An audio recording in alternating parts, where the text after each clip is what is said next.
Welcome to Game Does Play Games, where you can watch games while practicing game design, and we are here with Domina. Domina. This is a game that you and I have been eyeing for a while. They have. Oh yeah. If you haven't heard of Domina, which is unlikely unless you don't own Steam. So, I mean, that's true, but hear me out. Even if you're not into Sims or combat-focused games, go watch their trailer. They're one of the few indie games that I think have done trailers very well. They stated clearly what the game is going to be like, what it's about, and they set a good theme for it. So when you pick it up, and you feel what it is about. But it's also really engaging. You're just like, yeah, I'm getting amped watching this trailer. Like, I'm going to go kill some people in an arena. It's going to be awesome. So Domina is... We'll put the link below.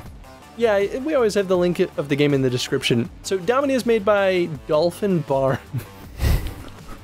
Hard to say that with a straight face.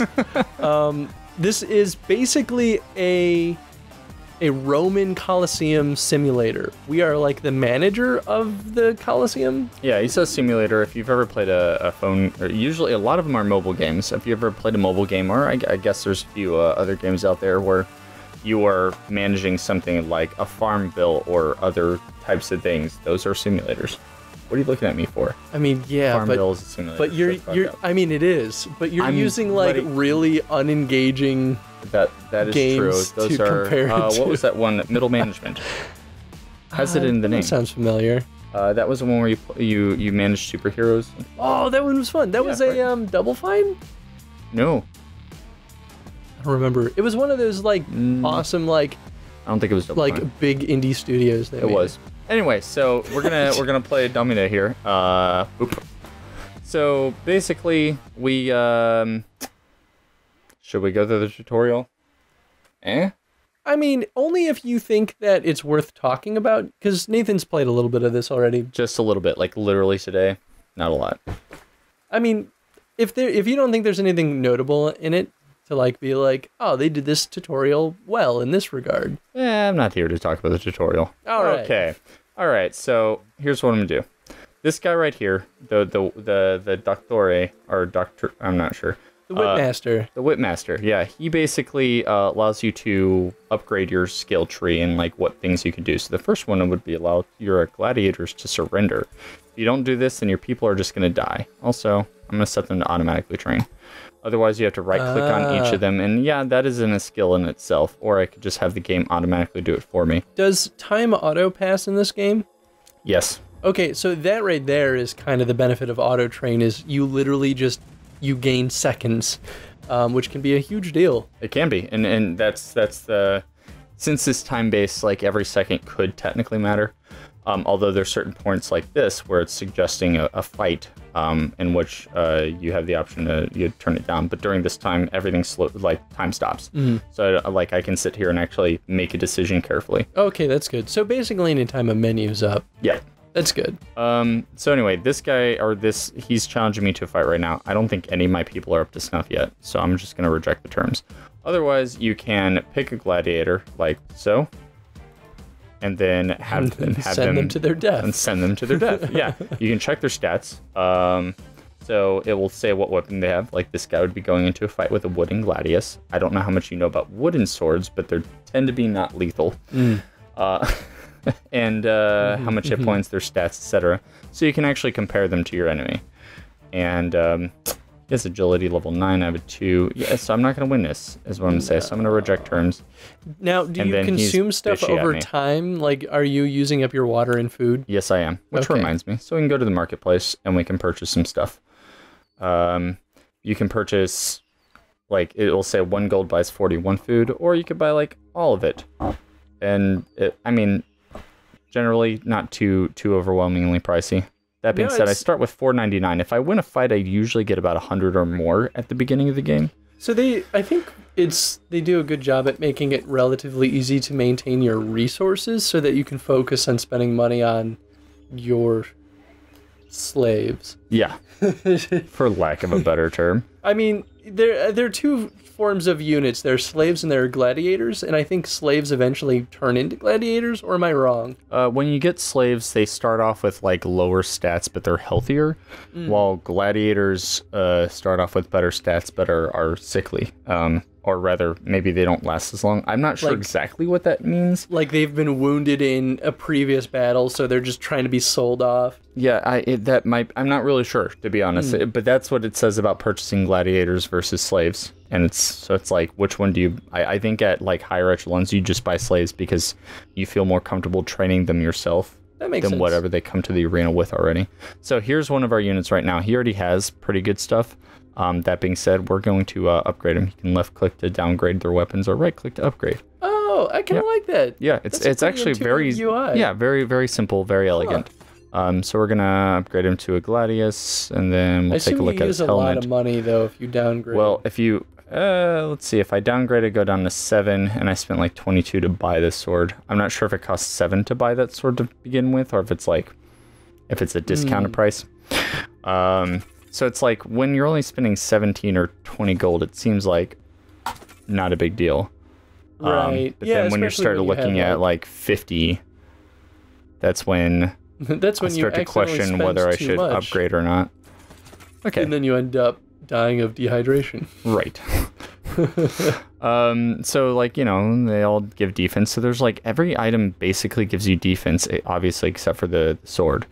Which also gives you defense. There's a lot of defense in this game. Which makes a lot of sense. Do you think that it matters where you're putting your defense in, or do you think that it's more of just an optimization of like, I can get, you know, +2 defense for less gold than if I upgrade something that's already been upgraded once kind of thing? That I have not figured out yet. I guess really the question is there like pixel accuracy of where your units are getting hit? Because if there is... Like if you get hit from up high, or are you getting hit in the face, or if you're getting hit from the side. Which I doubt is the case. I think that's an unreal expectation to have on this game. But if it is that case, then that's crazy. That's a lot of hard work put into just every like single little accuracy. Pixel motion, and for the player to actually be able to take advantage of it would not be easy. And like that's something that makes more sense in a game like Swordy than a game like this, where this is more focused on complex simulation rather than like... I mean, it has complex combat, but through simulation. And so Swordy did do a really good job about like focusing on which parts of the body were being hit and stuff like that. Actually, so was Bushido Blade. That's one thing that made it stand out. So there are two people that I think the idea is we're playing the owner of the Colosseum, or at least owner of the slaves. Now I was telling Chris about this back in the day. There were two time periods of gladiators. There was the early version and then a late version. The early version was you would have somebody who owned all of the slaves, and they would let them be gladiators, and that was they basically run. It was like work on the farm. Yeah, it was like work on the farm or work as a gladiator, and this one guy would like run the Colosseum, and somebody who was important, like whoever the emperor or whatever it was, would come by and they could watch a fight. Now, all of the slaves, all the gladiators were owned by, I forgot what the term was, but by the person who owned the slaves. So it's like back in the day, you know, the whole like thumbs up or thumbs down, actually it was thumbs out or thumbs in technically. We'll get into that in a second. But that determined whether like they would live or die. That didn't happen a whole lot, because otherwise, if you were like thumbs down, you were telling them to kill their own investment, and that's like a dick move. Back in the day, back that time, that didn't exist very often. So we're playing at that time where somebody else owned their own slaves / gladiators and would rent them out for entertainment. It's kind of like an early form of theater, except for it was very real. It was very real. So we have a what was it, a legate? Legate, yeah. We have a legate. That's what Google phone tells us that this is the right way to pronounce it. So which is basically just like the mayor of a province. Ah, okay. Effectively. Like before fiefdoms existed. Yeah, like they're in charge of that province. So we have the legate here. He, with him, we can suggest a gladiator patronage. I think we can do it with both of the characters. We can purchase gladiators, which, as it says, they're battle hardened, but they're not very healthy. Are they more expensive? Or does it not say? We can check. Let's see. They cost 109, 200, and 144. The slaves only cost like 40 or 60 last time we checked. Okay. So, and it looks like they are wounded, kind of. So the maybe slaves were a little wounded as well, actually. Oh, really? So I mean, I guess it only makes sense. So I think it's more about just like the money. Like, do you want to start fresh or whatever? I imagine late game or mid to late game, you're going to start focusing more on just buying gladiators because you want to expedite their training, and you could probably afford getting them healed before you throw them into combat. Certainly the hope. Otherwise, you're probably not playing the game right. So then you have the magistrate as well. And so both of them you can bribe. The magistrate you can buy slaves from, while the light you can buy gladiators from. Why do you have to keep them happy? Is it just so that you have access to their resources? Mirror. I imagine probably. this game, like, if you run out of water, you can die. I imagine if they get unhappy, they might just stab you. It's entirely possible. But you can arrange exhibition matches to make them happy, and like, you can suggest gladiator patronage. Well, they'll pay for your gladiators for a little while. It's very interesting. Like, so controlling these two people and putting secrets and bribes in their mouth is kind of the way to get things going. Interesting. I kind of like that there's a, like, slight political mechanic to the game. Oh. All right. So doing it at the legate's house. Let's compare my best guy. Oh, to his level 4 and level 3, level 1, level 7. So he's a hard hitter. So one of the hosts of the battle are one of those 3 people, I think. So maybe if they like you, if you're like, please don't kill my guy, they'll be more likely to be like, yeah, all right. Yeah. It's also possible that if you turn down the fight, you just piss them off. Yeah, I could see that. I mean, these guys are pretty... I absorb a little more damage, but he does a lot more damage than me. Oh, no, he doesn't. I deal more damage, but he has a higher attack level, which I think means he attacks more often. Maybe not enough, not really though. Sure. 833 and 93. All right, we're going to do it. Worst case scenario, I can surrender. So I didn't know this the first time I played, and I didn't upgrade my Whipmaster to do things, so I couldn't surrender with any of my guys. Yeah, they don't... I mean, I guess the tutorial would have explained that to me, but... Tutorials are for suckers. Boom, get him, look at that. Oh, wow. Oh, all right. Oh, boom. Are you actually I'm crushing dodging? This guy. So there's... I'm blocking with my shield. Oh, bam. Nice, well done. So the game starts you off not controlling your units, which I guess you just upgraded immediately to allow that. Yeah. Which I really like that as a concept. Like, you and I were talking about how, like, old Monster Rancher, you know, you could choose to not... control them or not control them. Yeah, and it has a very similar effect this game has a very similar effect that Monster Rancher did, where you're just like, come on, just watching your guy, like, out of your control, and you just cheer for them because there's nothing else you can do. And I always really like that as a concept. In a game like this, too, where they already have the programming for the AI, it only makes sense to allow the player to, like, choose to let their own gladiators kind of do their own thing. Mm-hmm. And so, say, for example... you're not good, then it makes a lot of sense to actually just let the AI do the fighting for you. Maybe it's not the best, but it's not as bad as you are. This is true. And I think that's really important in simulation games. I mean, this is effectively a simulation strategy game with action elements. Yes. As weird as that is to describe. It's like optional action elements. Mm-hmm. Like, I didn't have to... I don't know. It's kind of weird that, like, you have the option of letting them fight for themselves. I wonder if they can get better than you possibly ever could at some point. Ooh. Because there's meditate here allows you to upgrade the AI. Oh, shit. Okay, so that's how they auto train. Yeah, that's how so yeah, this is what they choose to auto train in. They only train one stat at a time. And if real quick we go here, you'll see that he's healing, he's defense training, he's agility training. So they're going to auto train in what seems to be priority. I can move these scales up and down. So like I can make him be like beast out on meditation and get a really strong AI, but I don't I'm wondering if that means that he'll ever get better than me. Yeah, does it default that way? So, this is how it seems to default for just about everything. Okay, so they set it up with the expectation that the player will be controlling their guys. That would be really cool. I would love to see a run of this game where the player never controls their units. That's why I'm almost surprised that they actually allow you to even give you the option to because it seems like they've really put a lot of focus into the auto controlling. I agree. In fact, the fact that they don't start you off with that ability seems to be a disservice to that style of design because, like you said, it defaults to a lot of things that are like, we expect the player to be controlling their units. So not just automatically giving the player the ability to control their units seems counterintuitive in that sense. It's a little strange. I'm wondering if they're also, like in Monster Rancher, if you didn't control your monster and you let them do their own, you would actually get more fame for letting them do their own thing. And so there was actually a benefit for letting them go about it. I wouldn't be surprised if something similar like that exists in this game. I don't think there's a fame, but maybe like you can get more money, or maybe they will get more experience from combat, because it looks like they can get some kind of reward, like they get better from fighting. Oh, they do. They I already let him fight on his own. All right, well. Oh, he's fighting his own? Yeah. Actually, wow. Whoa! So, okay. Holy shit! Let's talk about that in a second. So I got money, I get a new person, I get a crowd favor, and then look at all this training he got from doing the fighting.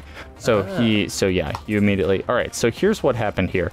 There's this Jupiter's Blessing thing where I get these random cards, and these I still don't exactly understand. And I can place them on people to make them better. Him, I gave he attacks 50% more faster.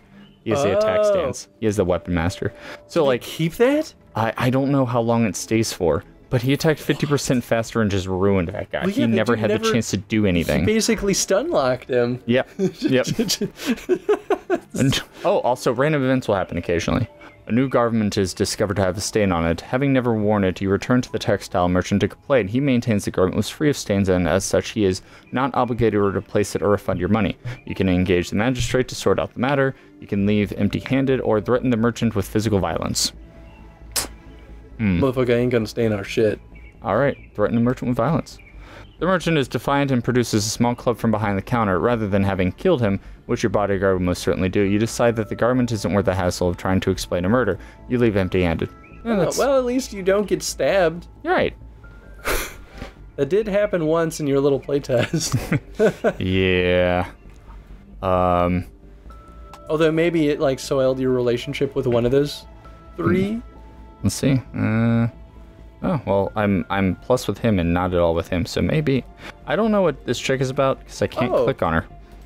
Huh, maybe you have to unlock that? Or maybe that's you? Unlikely, but maybe possible? I still think you might be the Whipmaster, because the Whipmaster has health. At least it looks like that. Or maybe that's his charging. Oh, okay, that makes sense. I'm gonna give you 15 wines. Yay. Oh yeah, there's also, you guys probably won't be able to hear it because we usually keep the audio on the game pretty low, but there's an option in the game settings to remove the cussing for the game. Oh yeah. But they definitely don't hold anything back. Whew. Alright, so he's really well trained, but he has shit armor. He has this faster speed boost. Pick gladiators. I think I'm gonna pick my the fast guy again. I mean, it only he rolls makes fast, sense. just swing at him really fast. Right? All right. Here Never we go. give him a chance Can I control him? I can. You know. Oh. He did really well last time. I'm gonna let him do his thing. As he dies. Now, can Maybe. you still tell him to, like, ask for mercy? Yes, I can still have him surrender because I did that one. Oh, wow. All right, here we go. Still boom, doing boom. great. Yeah, no, I'm crushing him because I am strong. Whew, that was brutal. Oh, see, that's what I like about the system of this game is it's fast and dirty. And you can turn on, we talked about it before, you can turn on, did I lose my I'm confused. Okay. That would suck if, like, I might have lost that shield. Oh, but you totally could have picked it back up. Yeah, I know. It's like, what happened to that shield? So you can go to your options and turn on brutal fights, which it seems like it just like changes the system to where the fight takes longer. Yeah, just everyone deals less damage. But me personally, I think it's much better the way it is. Like, it's just fast and dirty. Well, that's how these fights really would have gone, is like, it takes literally one swing to end a fight like that. Yeah. We're actually... Wait, how close are you to training? You just started a new one. Okay, so let's heal you up. This wasn't the era where, like, wiping shit on your blade was the way to do it. No, there was a little bit more honor. That doesn't happen for... Is that, what, Renaissance? Yeah, it was Renaissance, so I was going to say 2,000, maybe more years later. In this version... I suppose that could have been a thing. Live or die. Yeah. And if you get cut, you might still die. You're just going to die of infection just because. Didn't have to wipe poop on your blade first. All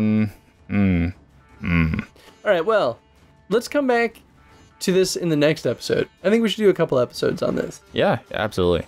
I think this is an awesome game. Like, I feel like we barely scratched the surface too. We should go into like what it's like having me fight for the gladiator, and we'll talk about the two people you can manipulate and see what happens. Because I literally don't know. Like, I've basically already talked about all I know about the game. Yeah, there's other arenas, and that changes up things. So, and we haven't actually even seen those. Yeah. Yeah. All right. Question of the day. Question of the day. I don't know. Do you want to talk about the ability to choose whether you control them or not? Yeah. How does that benefit the overall experience of the game? I think the one thing I brought up about, like, what if you just suck as a player? Like, I think that's one argument for it, but I think there's more to it than just that. Agreed. Yeah. All right. Answer that. Till next time. Bye, everyone. Bye.